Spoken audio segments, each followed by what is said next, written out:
The Boston Tea Party. Christmas was only 9 days away, yet the two boys slipping along an unlit street were not talking about the tree or stockings, buildings with good themes. It was 1773.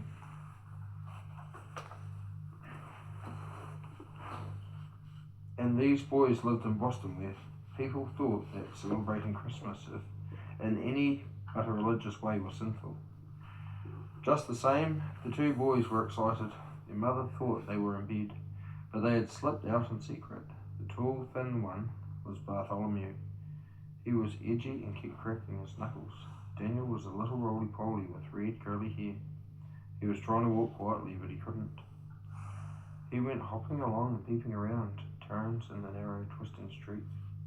"This is a queer night in Boston town," whispered Bart. "All those wagons full of men coming down the road from Concord town, eh? And those horses tied in front of the taverns." "Listen, Bart," Daniel whispered back. "My Uncle Jabez came home this morning from New York. First thing he said, before he even pulled off his coat, was, 'I'm glad I got here in time. I would not miss this day in Boston.' He was all tuckered out too. He came all the way from New York on the fast stagecoach. It took him only a week. I asked him why he was in such a hurry." "I wondered too," said Bart. "He paid me no mind," Dan went on. "I heard something else. Funny it was. He said, 'I brought you a package of tea. You'll be needing it.'" "That was queer," said Bart. "Everybody always has a plenty of tea. It must have something to do with the tax. My mother came across with him. She said such a to-do. Tea in Texas, tea in Texas. That's all I hear these days." "What did your uncle bring you, Dan?" asked Bart. "Oh, some blue wool for mittens. I told him I was sorry it wasn't red like the British soldiers' coats." His face got all red too. When I said that, he said, "Don't talk about those British coats. We've had enough of them." But then he said, "Never mind, boy, you'll see. Here's something good." And he gave me one of those bananas. That's new fruit he got from a Spanish sailor in New York. "Save me a piece," said Bart. "I've heard of bananas, but I've never seen one." Then suddenly he pulled Daniel to the side of the road and hissed, "Shh, something's coming." The man wore a leather jerkin, and they knew he must be a workman or a servant. It had been the law that workmen must not wear fine clothes. That law was going out of fashion, but leather clothes were cheap at the time, and they wore well. And he came up. The man lifted a deer's horn, a lantern at their face. "Why, it's Aaron!" both boys exclaimed. "Aaron it is," the man said, looking down at them. "And what are you two rascals doing out of your beds this late of the night?" "Aaron, don't tell on us, please don't." The boys teased him until he gave in. "But it's an all night for boys to be out. Be careful." "Why is it an all night?" I wondered. "Why, Uncle Jabez said to keep away from the British soldiers. And why does everybody look so darkly whenever anybody says anything about tea? I wonder where my father is."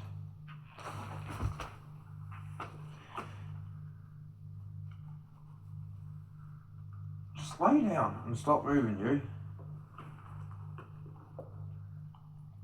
Aaron only shook his head and croaked, "Here comes something else. Maybe he'll tell you." But the boys were already behind the bush, peeping out, and they saw that a man approaching had ruffles on his sleeves. "So he must be a gentleman." Aaron touched his forelock as the man strode by without a word. "That," said Aaron respectfully, "is Mr. John Adams. He is a great lawyer. He defends the patriots when they are in trouble with the British." When Aaron did not tell them, because he could not foresee the future, was that Mr. Adams was to become the second president of the United States. "But," said Dan, "I thought it was Mr. Samuel Adams who was the patriot." "The orator, I mean. Are they brothers?" "Nay, they're cousins," replied Aaron, with the air of one who knows all. "Mr. Samuel Adams' mind is all on fighting King George of England. He talks only of setting this colony free. He's a man of fire. Now, Mr. John, He's a cool head. They do say it is Mr. Samuel who thought of this thing tonight.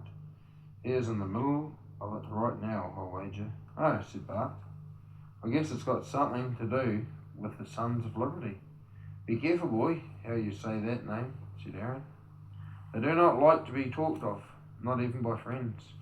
Then tell us what's going on, said both boys together. Wait and see.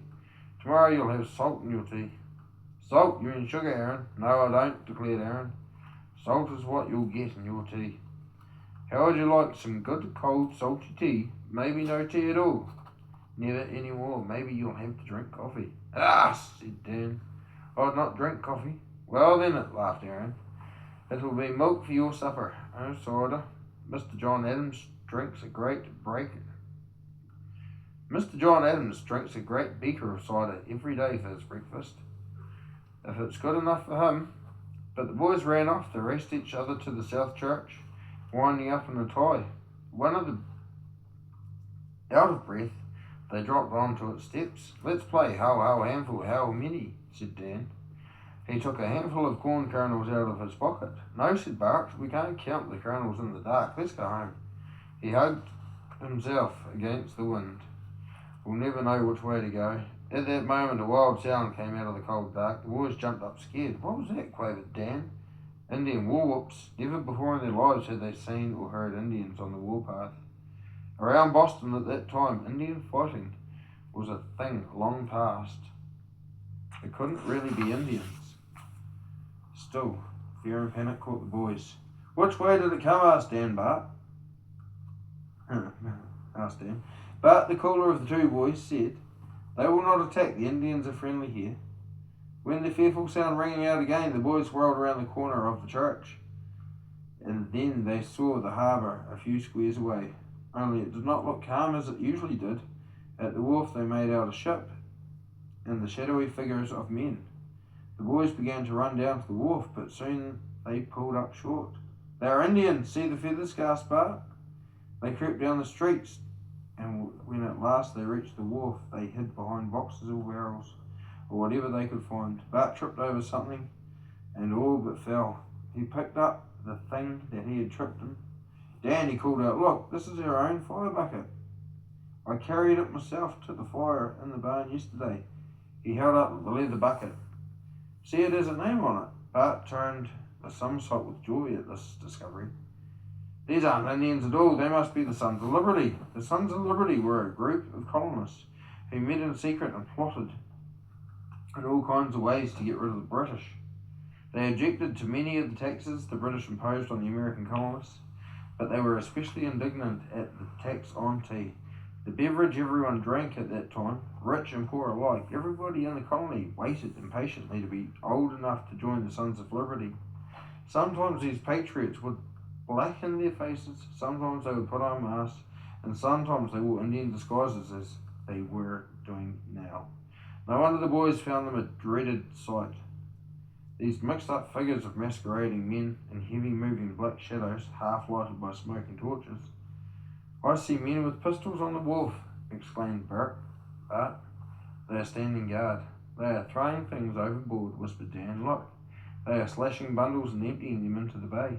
Two men came striding down the wharf, and the boys hid once more behind the barrel, pulling the leather fire bucket with them. One of the two men was dressed in skins like an Indian, with tall feathers on his head. The other man was in plain clothes, but he wore a powdered wig and fine cloak. The man in Indian masquerade was banging his fist against his own left hand. What would you do, my good sir? He rasped. Let the King of England put taxes on us and say no word? Mr. James Otis has made a fine watchword for us. Taxation without representation is tyranny. But can't we do this thing decently, like gentlemen? The other man burst out, waving his hand towards a hullabaloo on the water. We've tried doing it like gentlemen, and now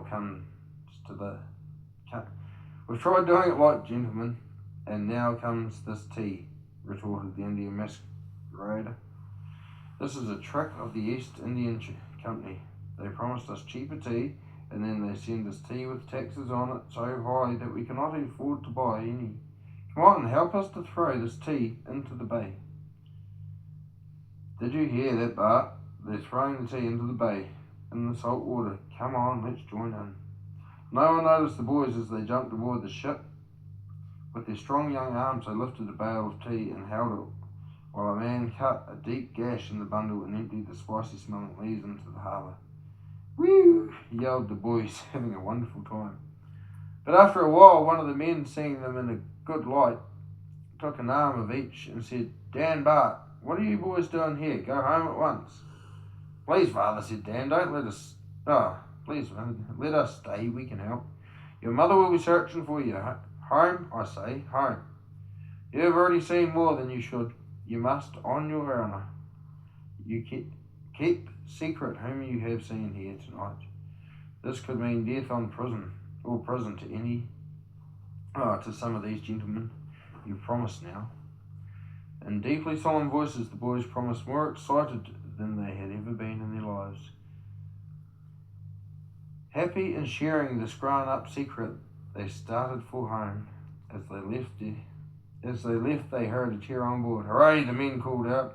Hooray for the Boston Tea Party. Neither Dan nor Bart could guess that by their small act of lifting a few bundles of the 342 chests of tea they were dumping overboard that night, they had helped to make American history. In the morning, as they gulped into their bread and milk, they heard that all along the coast the tides were bringing in drifts of wet tea leaves. King George III of England heard of it in London a few weeks later, for there were no fast ships, nor, of course, any telegraph or cable or radio to send news. King George shook his head and wondered at those people across the Atlantic who did not want to remain under his rule. He did not dream that the Boston Tea Party was one of the first skirmishes in what was to become the American Revolutionary War.